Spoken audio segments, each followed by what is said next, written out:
Hello, c'est l'heure de faire la deuxième vidéo de la série Back to School et donc je continue avec la partie un peu do it yourself. Donc je vais vous proposer de customiser cette fois-ci votre cahier de texte, votre agenda et des chemises en fait. Donc je vais vous montrer. Ça c'est le cahier de texte que j'ai choisi parce qu'il était pas cher du tout, enfin pas cher, c'est relatif, il était à 5 €, il était à 4,50 € ou 4,90 €. Et en fait je l'ai choisi parce qu'il n'est pas beau extérieurement, mais ça on s'en fiche puisque le but justement c'est de changer l'extérieur. Et l'intérieur en fait est tout simple, voilà, c'est un agenda que j'utilisais par exemple typiquement quand j'étais au lycée ou au collège puisque c'est classé par jour en fait. L'intérieur était pas moche, il était pas très cher, on va le refaire donc du coup je voulais vous montrer un petit peu à quoi il ressemblait avant. Et après c'est pour les chemises en fait, voilà des chemises que j'ai achetées, c'est un pack que j'ai eu à Gilbert Joseph. Il y avait 10 chemises comme ça en carton, donc de différentes couleurs, là je vous en montre juste 2 mais du coup il y en a 8 autres qui m'ont coûté 4,95 €, donc vraiment pas cher.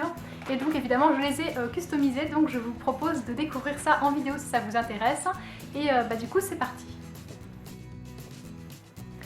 Alors pour ce premier do it yourself, je vous propose de customiser un agenda. Vous allez avoir besoin de colle, donc moi j'ai choisi de la colle liquide mais c'est pareil qu'une colle en bâton, du papier photo, de la peinture, donc moi c'est de la peinture acrylique. Vous allez également avoir besoin de paillettes, donc ça c'est facultatif mais en tout cas moi je les avais sous la main donc je me suis dit pourquoi pas, et évidemment de couvre-livres adhésifs.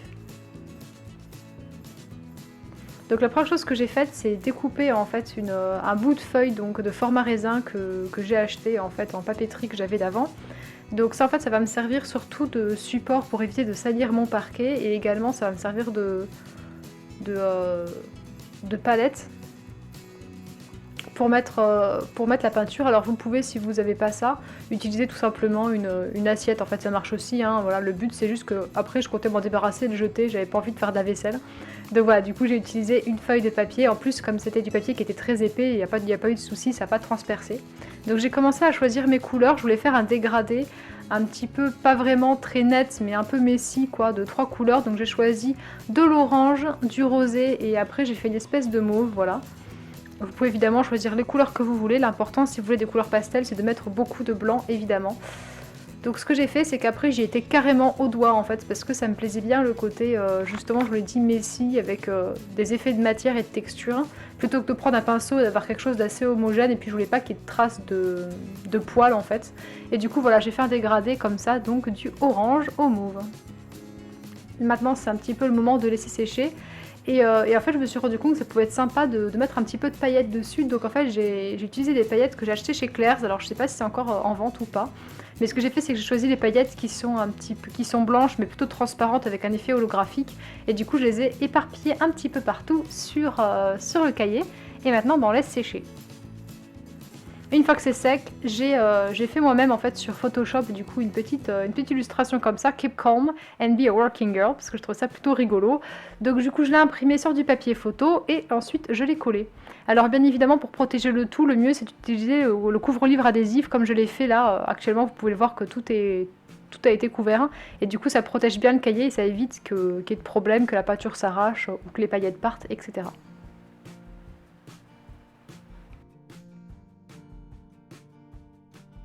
Le deuxième do it yourself que je vous propose est de customiser des chemises en carton. Donc vous allez avoir besoin évidemment de chemises en carton mais aussi de papier photo, donc là c'est du papier photo brillant. Vous allez avoir besoin de masking tape, donc c'est le masking tape que j'ai acheté à Gilbert Joseph mais vous pouvez en trouver dans tout type de papeterie. J'ai également besoin de colle, de paillettes, donc là je les ai achetées dans les magasins genre tous à 2 €.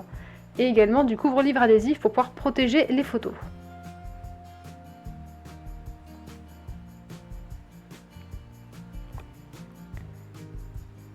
Pour commencer, et en fait c'est la partie on va dire centrale vraiment de ce do it yourself, j'ai imprimé sur du coup les photos en fait que je vous ai montré. Donc ce sont des photos qui sont en format carte postale qui font 10 par 15 cm et j'ai imprimé 6 photos donc d'Instagram. D'ailleurs en bas à droite vous avez mon Instagram. Tout simplement parce que je voulais que ce soit des photos qui soient de moi, mais après évidemment vous pouvez imprimer des photos qui vous plaisent sur Google ou des photos de d'autres comptes Instagram qui vous inspirent. Peu importe, moi j'ai choisi celle-là parce que je trouvais que ça allait bien avec la pochette. Et ensuite pour les protéger, puisque on sait très bien que dans les cours ça frotte, il y a la trousse, il y a la règle, il y a le compas, la calculette, je ne sais quoi, du coup ça risque vraiment de s'abîmer. Et moi mon but c'est que mes fournitures me tiennent toute l'année et restent jolies, voire réutilisables l'année d'après. Donc j'y fais attention, donc ce que je fais c'est que je colle en fait les photos contre du couvre-livre adhésif. Et ensuite, bon, et le truc un petit peu enquiquinant, c'est qu'il faut découper en fait chaque photo. Et ça j'avoue c'est un petit peu long, mais bon, c'est ce qui fait que votre pochette va vous durer toute l'année, donc je pense que c'est vraiment nécessaire. Une fois que c'est fait, eh bien c'était le dur moment de choisir une disposition qui me plaise. Donc j'ai essayé cette disposition un peu façon Instagram, mais je trouvais que ça faisait un petit peu lourd, c'était pas vraiment joli, j'aimais pas comment ça rendait, je trouvais que c'était pas beau. Donc j'en ai enlevé, j'ai essayé différentes configurations, j'ai genre passé bien une demi-heure dessus à peu près. Donc j'ai essayé de faire ça un petit peu en ligne, j'ai essayé de faire ça de manière un petit peu parsemée, genre aléatoire. Au final, je trouvais que la version aléatoire était la plus jolie puisque je trouvais qu'en ligne comme ça avait un côté un petit peu surfait. Alors le minimaliste ça aurait été sympa, mais peut-être sur une pochette plutôt noire, donc du coup j'ai opté pour la façon un peu random comme vous pouvez voir actuellement. Et une fois que la disposition m'a plu, je les ai collés avec la colle que je vous ai montrée qui était une colle liquide, mais une colle en bâton fait tout aussi bien l'affaire. Et ensuite, de façon à avoir un petit côté un peu plus fait soi-même, un peu aléatoire, ce que j'ai fait c'est que j'ai coupé du scotch dans le sens de la largeur pour qu'il soit beaucoup moins large, et je l'ai collé également sur chaque photo pour faire comme si elle tenait grâce au scotch alors qu'évidemment elle tienne également aussi par la colle.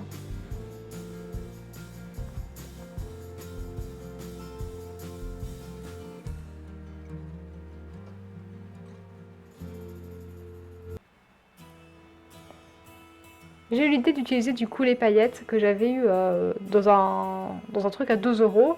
Et ce que j'ai fait, c'est que pour pas en avoir partout, j'ai pris avec mon doigt pour qu'elles se collent à ma peau. Et ensuite, je les ai fait tomber de manière aléatoire un petit peu partout sur les cahiers. Je trouvais que c'était plus joli comme ça. Et surtout, ça évite d'en mettre partout. Parce que quand vous commencez à verser, il y en a trop, donc il faut les enlever. Donc on en met partout. Et c'est le genre de choses, après, vous en avez sur tous vos vêtements, vous en avez sur le visage, vous en avez dans les cheveux.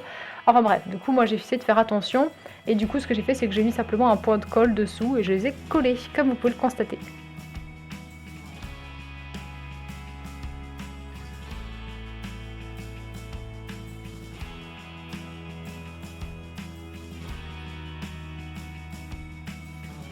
Ah, je vous l'ai pas dit, mais j'ai également fait d'autres images, notamment aussi pour les garçons, donc je vous propose des choix alternatifs. Vous pourrez trouver les images dans la barre d'infos si jamais ça vous intéresse. Merci d'avoir regardé la vidéo, j'espère vraiment que ça vous a plu. Ce qui est de celui-ci, j'avais vraiment essayé à vous le montrer parce que je le trouvais raté, mais je me suis dit que ça pouvait quand même vous donner des idées. Or, c'est le but de la vidéo, c'est pas de vous présenter quelque chose de parfait, c'est juste de vous montrer des idées. Donc là en fait j'ai commencé à dessiner ça, j'ai pas eu le courage de terminer parce que je trouvais que j'avais mal commencé et que c'était pas joli. Mais si jamais vous êtes doué en dessin et que vous aimez bien ça, ou que vous avez le temps, ou que je sais pas quoi, ça peut être une bonne façon de s'occuper en fait. Alors, il paraît que c'est assez relaxant de faire ça et c'est vrai que c'était assez agréable de le faire en tout cas. Donc si jamais, après je ne vous conseille pas de faire ça en cours, même si personnellement je le faisais, ça m'arrivait de dessiner quand j'étais en classe. En fait j'écoutais, mais c'est juste que plutôt que de regarder le prof, ça m'arrivait de griffonner un peu. Donc voilà, c'est quelque chose que vous pouvez continuer, mais bon, ne dites pas que c'est moi qui vous l'ai dit. J'espère que la vidéo vous a plu, je vous fais plein de gros bisous et je vous dis à très vite pour une prochaine vidéo.